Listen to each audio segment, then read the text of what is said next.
Beleza, então vamos lá. Então, este formulário aqui é referente à aula do dia 3/10, né? Foi a aula do sábado passado, tá? Então, nós temos as questões baseadas que nós aprendemos naquele slide, né? Então, nós temos como material de estudo as aulas gravadas, que vocês assistiram, né, no sábado passado e pode assistir novamente. E temos esse formulário aqui, que é um resumo, né, de questões da aula passada também, como material de estudo também sobre a aula passada, tá? Então, vamos lá. Vamos começar aqui. A primeira questão, nós temos aqui, ó, qual que é a função da bateria de lítio da placa-mãe? Essa bateria que nós estudamos na aula passada, né? Qual que é a função dessa bateria de lítio da placa-mãe? Acredito que vocês tenham respondido, né, esses formulários. E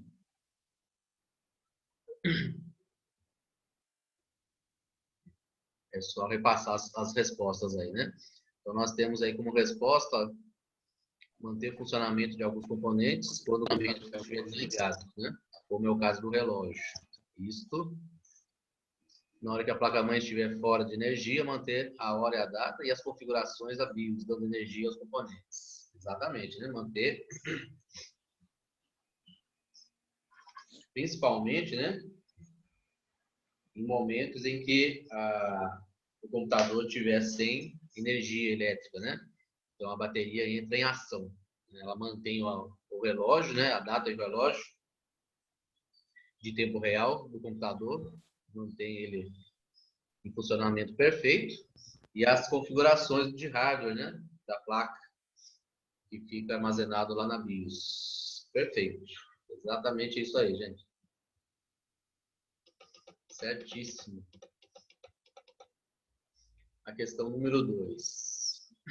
Quais mensagens de erros podem não ser devido a possíveis falhas de bateria de lítio? Então, nós temos 4 mensagens de erro aí, e as 4 mensagens de erro são mensagens da BIOS. Tá? Só que dessas 4 mensagens da BIOS, pode ter alguma aí que não seja referente à bateria, né?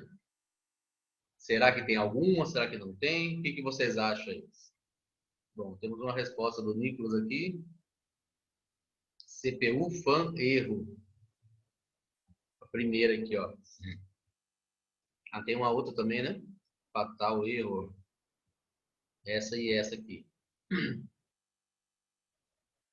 Se marcou ao contrário, como se fosse as que é da bateria, né? Mas essas pegadinhas acontecem muito mesmo, tá, gente? Em vestibular, concurso, essas coisas, né? Porque só aquele não ali, ó, que está mudando a frase, né? E na verdade, ó, quais mensagens de erros podem ser devido a possíveis falhas de bateria de lítio? Então, o cérebro da gente vai nessa opção. A gente acaba ignorando uma única palavra ali, que é o não, que muda tudo, né? Então, isso aí é tipo uma pegadinha para o cérebro da gente mesmo. Realmente, muita gente cai nisso, sim. É comum que a gente vai focado na mente, né? Naquilo que é o sim, que é o verdadeiro, né? Que é o correto, e não no contrário, né? Então, olha só. A primeira opção, CPU, fan, erro, é porque a BIOS, ela tem um sistema também dela interno lá, que ela controla a temperatura do processador. Né? Quando a gente chegar nessa parte, vocês vão ver, nós vamos aprender. Ela controla a temperatura do processador. Tem um controlezinho lá, né? E através desse sistema, eles têm a temperatura. E essa temperatura é controlada através, né, do cooler. Cooler é aquela ventoinha que vai em cima do processador, que é justamente o que vocês estão vendo aí, esse fan. Tá? E se tiver uma falha de energia nessa fan, essa falha de energia vai fazer com que esse cooler pare, não funcione. Então, essa BIOS tem um controle disso. Tá? Ela tem um controle do funcionamento do cooler e da temperatura do processador. Então, vai gerar esse erro aí, ó. Tá? Então, ou seja, não tem nada a ver com o problema na bateria. Né? Então, essa resposta está certa. Tá? A segunda opção, a gente tinha até lá no slide, né? Que está falando aí sobre a hora e a data, né? A hora e a data. Falha de hora e data. Falha de hora e data, geralmente, está relacionado à bateria ou até mesmo a CMOS, né? O circuito integrado que tem essas informações. Tá? Mas, normalmente, mais comum que seja a bateria. Então, essa opção está certa. Como ela está certa, a gente não marca, né? A terceira já está até falando aí, ó, estado ruim, né? Estado low, baixo da bateria. Então, é problema de bateria, com certeza. Essa aí está mais fácil, né? Não marcamos também. E a última é um sistema de segurança também. Fatal Error System Out. Não sei como que lê essa palavra em inglês aí. Vocês me desculpem a tradução, né? Porque meu inglês não é nem britânico nem americano, né? Nem sei o que é. Então, olha só. Essa mensagem de erro é uma mensagem de segurança de alguns computadores. Ele tem tipo uma trava, que aí ele não permite a inicialização do sistema operacional. Tá? Uma travinha de segurança. A gente tem que destravar essa travinha de segurança para ir ligar o computador. Tá? É uma trava de segurança para a inicialização do computador. Muitas pessoas colocam essa travinha aí, utiliza, né? Não é que coloca, já vem na fonte de alimentação, na placa, né? É um recurso da placa-mãe e deixar ativado. Então, a pessoa vai tentar ligar o computador e dar essa mensagem de erro, a pessoa nem continua, né? A tentar mexer se ela não souber como que faz para resolver essa questão aí. Certo? Então, não tem nada a ver com a bateria também. Então, as duas respostas certas são essas aí, ó. A primeira e a última. Beleza? Certíssimos? Tirando o Nicolas que caiu na pegadinha, né, Nicolas? Bom, vamos para a questão número 3. Para que servem as placas de expansão em uma placa-mãe? Aí depois pede para vocês citarem 3 exemplos dessas placas, né?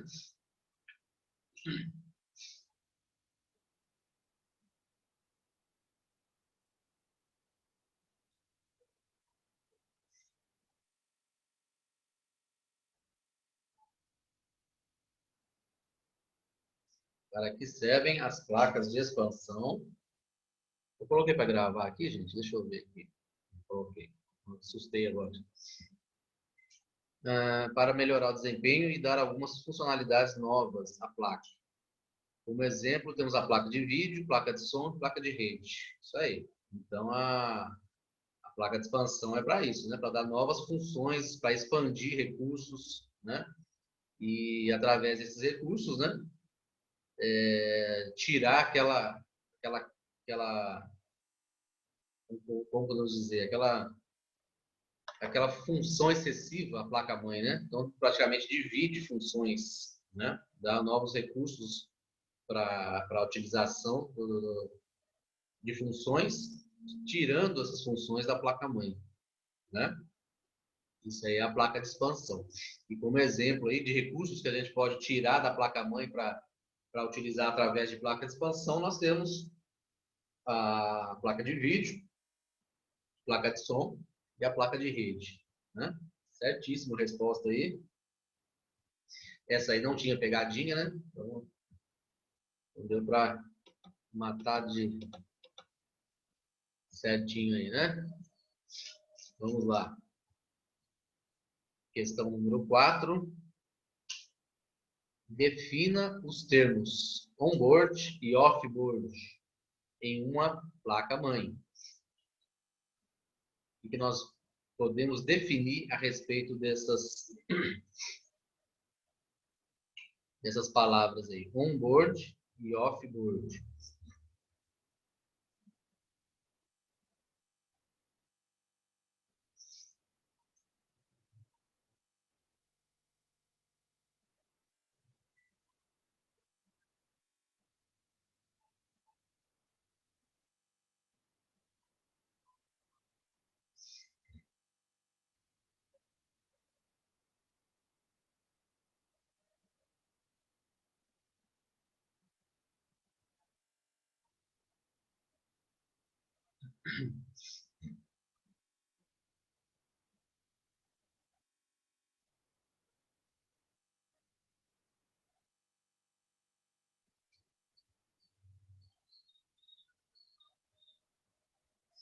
Alguém mais quer responder aí? Até agora só o Nicolas e a Ana Clara, hein, gente? Olha, olha vocês aí. Olha lá, a Ana Clara respondeu novamente. Ó. On-board, as peças ficam soldadas na placa. Off-board possui recursos de expansão. Né? Isso mesmo. Então, on-board quer dizer que os recursos todos estão diretamente na placa-mãe. Então, nós podemos lembrar o que nisso? Agora, nós falamos na aula passada bastante. Nós podemos lembrar que o recurso on-board é tudo concentrado na placa-mãe. Beleza. O que é bom nisso? Em relação a valores econômicos, né? Nós temos um equipamento mais barato, né? Economicamente dizendo, e com menos componentes acoplados a ela. Né? Então, está tudo concentrado na placa-mãe, certo? Então, é uma situação em que vale a pena pelo fato de um investimento em grande quantidade de computadores para um escritório, por exemplo, que não vai utilizar recursos avançados. Então, vale a pena mexer com isso? Vale, igual nessa situação que eu falei com vocês. Eu vou montar uma sala com 10 computadores. Esses 10 computadores será utilizado com a empresa para fazer uma certa atividade que não requer grandes recursos avançados. Aí vale muito a pena, vai sair bem mais barato, né? Economicamente dizendo, 10 computadores, eles vão sair bem mais baratos, bem mais em conta, né? E para um recurso que eu vou utilizar, que é um recurso básico. Então, assim, placa-mãe on-board, em determinadas situações, vale muito a pena. E a questão off-board, né? Significa o quê? Significa que eu tenho lá na minha placa-mãe on-board, eu tenho os slots de expansão. Mesmo ela sendo on-board, ela tem os slots de expansão, permitindo que eu venha expandir. Então, a referência off-board significa o quê? Off-board significa recursos fora da placa, né? Utilização de recursos de expansão fora da placa mãe, certo? Seria isso o off-board. Então aí eu posso colocar uma placa de rede, posso colocar uma placa de vídeo, uma placa de som. Lembrando que também discutimos sobre isso, nós estamos tirando da placa mãe o processamento, o recurso do som, por exemplo. Tudo que for atividades de som, né? Dados sonoros, a placa-mãe simplesmente ela só pega as instruções da memória RAM, certo? E envia para a placa de som. A placa de som off-board ela vai fazer todo o recurso, voltando para a placa-mãe somente para enviar, né? Para se precisar de comunicação a mais com alguma coisa, ou manda para o usuário direto. Então, todo o recurso fica de responsabilidade da placa off-board, da placa de som. Assim acontece com a placa de vídeo e assim acontece com a placa de rede. Né? Então, acaba sendo melhor, né, gente? Utilizar o recurso off-board, porque vai distribuir bastante as funções. Né? Vale muito a pena. Só que aí tem um custo, né, mais avançado, certo? Aí compensa, mas se caso eu for precisar mesmo, né? Igual pessoas que trabalham com edição de som, né? Trabalha com assuntos relacionados a som. Aí vai ter que colocar uma placa boa de som lá para todas as atividades, né? Concentrar nessa placa de som. Assim, a placa de vídeo. Todo mundo que vai utilizar recursos em 3D, recursos avançados, né? Jogos, ou até mesmo engenharia, né? De plantas, né? De desenhos, né? Igual AutoCAD, né? Essas coisas de recursos em 3D. Aí, com certeza, compensa muito ter a placa de vídeo. A placa de vídeo até eu digo que é necessário, né? Nesse caso, demais. Tá? E no caso da placa de rede, né? Se eu for utilizar mais recursos de compartilhamento, né? Eu preciso ter mais de uma placa de rede. Então, eu posso usar a placa on-board e posso usar a off-board também. Né? Posso acrescentar mais placa de rede, né? Inclusive, tem placa off-board que possui mais de uma conexão de placa de rede. Aí eu posso ter até mais ainda, né? 2, 3, aí depende muito do que eu preciso fazer com relação ao compartilhamento. Beleza? Então é isso. On-board e off-board está respondido aí e relembramos um pouco aí suas necessidades, né?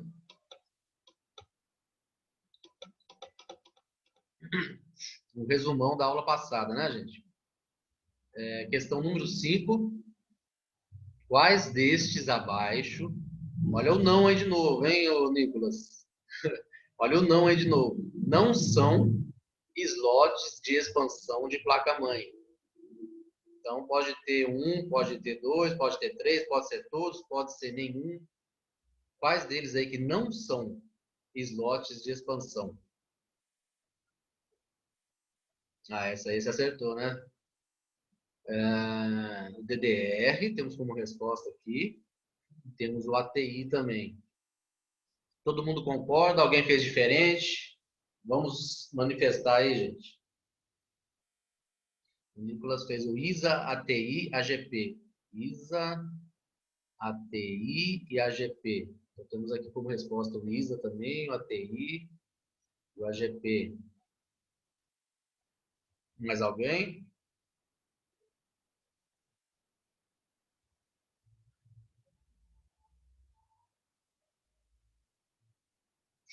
Beleza? Então, olha só. Nós temos o ISA. O ISA ele é um slot de expansão, tá? É um slot antigo, né? Atualmente não se usa mais o ISA. Ele foi muito utilizado, tá, gente? Foi muito utilizado o ISA. Ele, se eu não me engano, ele era de 8 bits e depois teve um de 16 bits. Se não me falha a memória, mas a gente vai estudar isso aí, tá? Lembrando que essa questão de bits nós já aprendemos, né? Que é a linguagem da máquina. E quando nós falamos assim, determinado slot ou determinado componente tem, igual nós estudamos também um pouco sobre o processador, né? De 16 e 32 bits. Seria a banda, né? A largura de entrada, né? Aonde o barramento ou o componente tem a capacidade de trabalhar a informação de uma só vez, né? Na velocidade de 1 segundo, né? Se for medido em hertz. A gente vai estudar novamente isso com mais detalhes. Acho que até a próxima aula nós vamos trabalhar essas informações. E quando nós falamos, esse slot de expansão ISA, ele é mais antigo, ele trabalhava com 8, 16 bits, né? Então, isso significa a sua capacidade, né, de comunicação com outro componente, com o barramento, né? Então, o ISA ele já não é utilizado mais, ok? Ele foi muito utilizado, né? Na época, ele foi um dos mais utilizados comparados com o de hoje, que é o PCI. Esse branquinho que estão vendo na tela, esse PCI, ó. Esse PCI foi muito utilizado também depois quando ele praticamente substituiu o ISA, tá? E esse PCI até hoje ele é usado ainda. Ele é um slot bastante antigo, mas que até hoje ele é utilizado ainda. Tá bom? O PCI. Então vamos desmarcar o ISA, porque ele é um slot de expansão. E vamos desmarcar o PCI, porque também ele é um slot de expansão. O DDR. O DDR é um padrão, a gente vai aprender também, um padrão de memória RAM. Então não tem nada a ver com o slot de expansão. Então ele continua marcado aqui. Respondi a pergunta da Ana Clara aí, né? O PCI Express. PCI Express, ele é um slot de expansão, tá?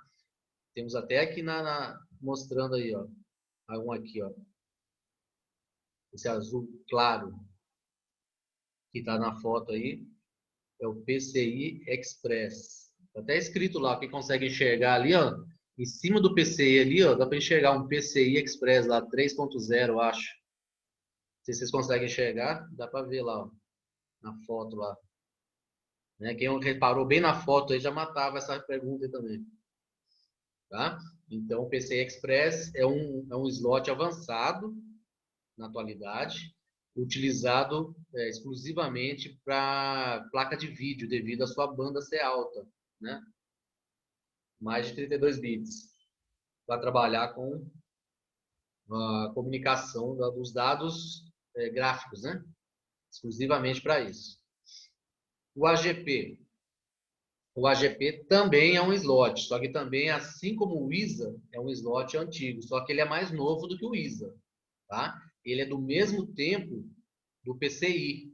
AGP e PCI, eles eram utilizados juntos, certo? O PCI continuou, até hoje temos o PCI, e o AGP, ele era para elementos gráficos também, comunicação gráfica, placas de vídeo, né? Só que aí o AGP, ele caiu em desuso porque veio o PCI Express, certo? O PCI Express substituiu o AGP, ok? Então, o AGP é um slot, mesmo sendo antigo, e desmarcamos aqui porque ele é um slot. PCI nós já falamos, né? E o ATI não tem nada a ver com slot, tá, gente? Então tem que manter ele marcado aqui. ATI, na verdade, é uma marca de chipset, tá? Então não tem nada a ver com... Opa, deixa eu tirar aqui. Não tem nada a ver com slot de expansão. Beleza? Podemos continuar? Alguém tem alguma dúvida aí? Mais? Questão número 6, está acabando aqui. Questão número 6 pergunta para vocês, de acordo com a foto abaixo, são placas de expansão para qual tipo de dispositivos? A primeira plaquinha e a segunda placa.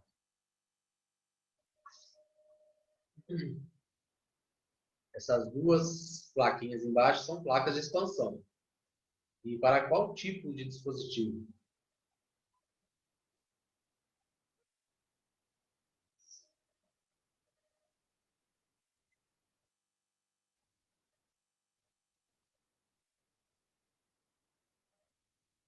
PCI, rede e USB. Isso aí, o Alex respondeu, tá certinho.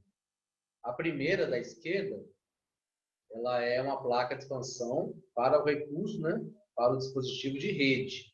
Só que ela tem uma anteninha diferente aí, porque é uma rede wireless. O que é uma rede wireless? Ela vai expandir o recurso do computador, o recurso de Wi-Fi. Não é isso? Então, além de ser uma placa de rede, ela não tem aquela entrada para o cabo, né, de rede. Por quê? Porque ela é wireless, rede sem fio, né? Aí ela vai simplesmente colocar o recurso de rede no computador, porém a rede Wi-Fi, tá? Então é outro recurso que a gente pode acrescentar no computador, beleza? E a segunda plaquinha aí é para USB mesmo, né? Aí nós podemos colocar assim, para qual tipo de dispositivos? todos os dispositivos que utilizam como comunicação, né, a comunicação USB.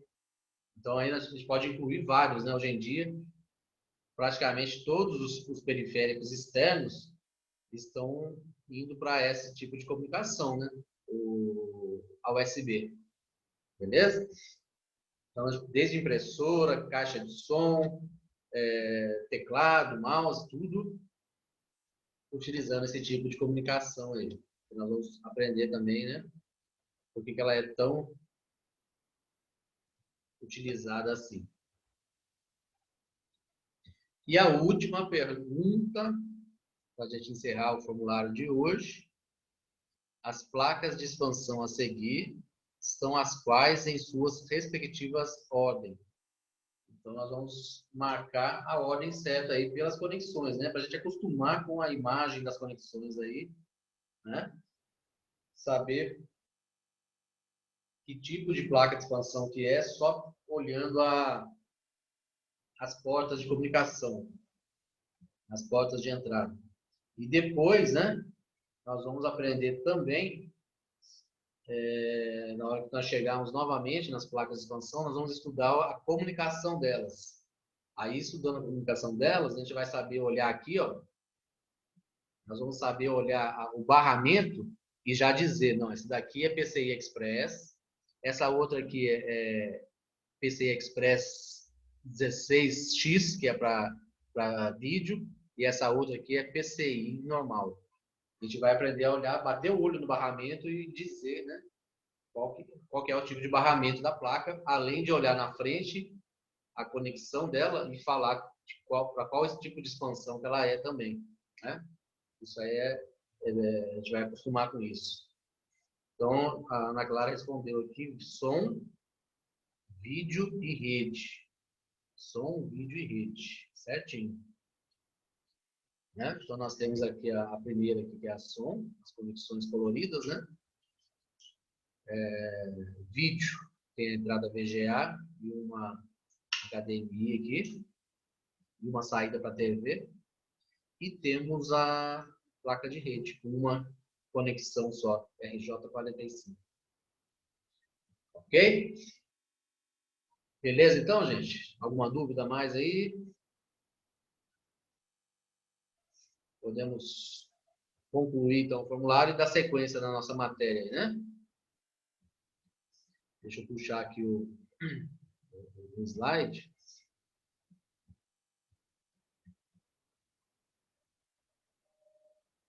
Beleza?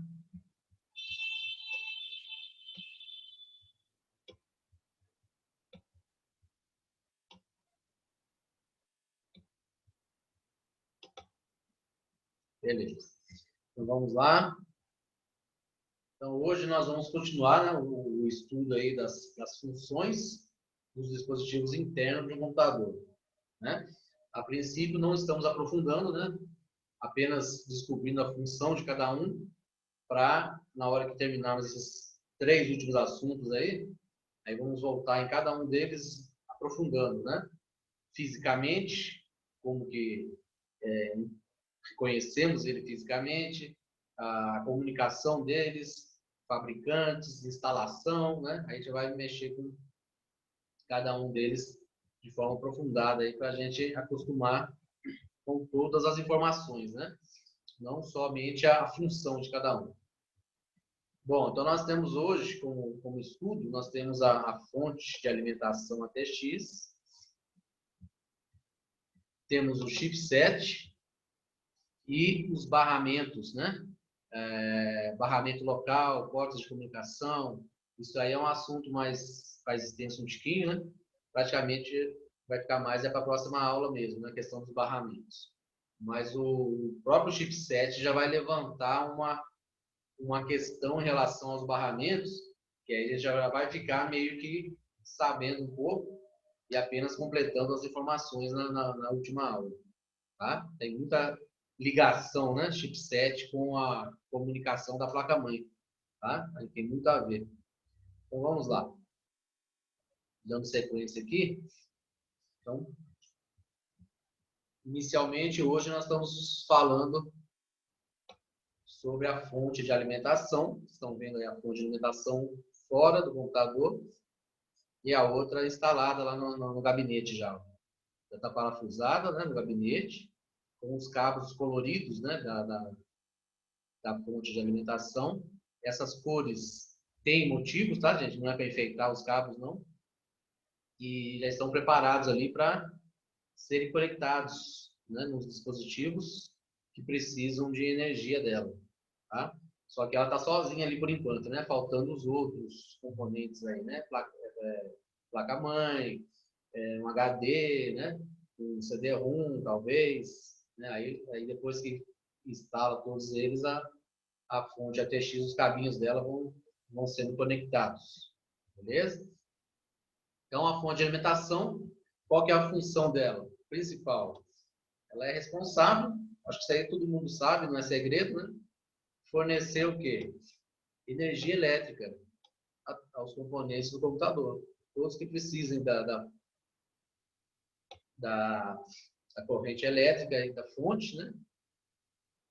Vai ser utilizado um cabo, né? Conectando.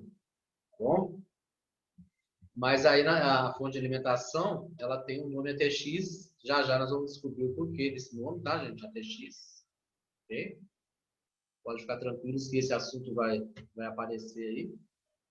E lembrando a importância grande da fonte de alimentação, né, gente? Não é só simplesmente alimentar com a corrente elétrica, né, os componentes internos do computador. Não é isso? Não é só isso, não. Né? Ela faz algo muito importante que nós já chegamos a comentar, né? Quando aprendemos sobre corrente alternada e a corrente contínua, né? Então, este periférico, né, converte a corrente alternada, né, para a corrente contínua. Então, isso aqui é uma importância gigante, né, gente? E a fonte de alimentação é ela que recebe a entrada aqui, ó. A entrada aqui, ó. Fica aqui a parte de trás do gabinete, né? É onde nós conectamos um cabo que vem lá da tomada, né? E, na verdade, também a gente utiliza o estabilizador, né? A gente não liga direto na tomada do computador, não. Mas isso aí é questão de segurança, né? O estabilizador, ele tenta estabilizar a corrente, né? Se tiver muita oscilação, né? Ele tenta estabilizar o máximo possível para não danificar a própria fonte de alimentação, né? E componentes internos do computador. Então, tudo que temos de segurança aí para estabilizar, né, a energia elétrica, quanto mais tivermos, é melhor. Né? Os componentes eletrônicos eles são bastante sensíveis, né? E beleza, então a fonte de alimentação está diretamente ligada a quem? A corrente alternada. Certo? É o componente do computador que está diretamente ligado à corrente alternada. Só que aí, internamente, ela tem a função de retificar, né? Modificar, converter essa corrente alternada para corrente contínua, certo? Então, ela vai passar uma tensão apropriada para o uso do quê? Dos aparelhos eletrônicos ou, nesse caso aí, os componentes eletrônicos da placa-mãe, certo? Assim, a energia chega nas tomadas, nós já sabemos, né? Chega lá nas tomadas entre 110 a 220, né? Dependendo de cada instalação elétrica aí. E é transformada nas tensões. Faltou uma tensão aqui, tá, gente? Vou colocar aqui. Nessas tensões aqui, ó.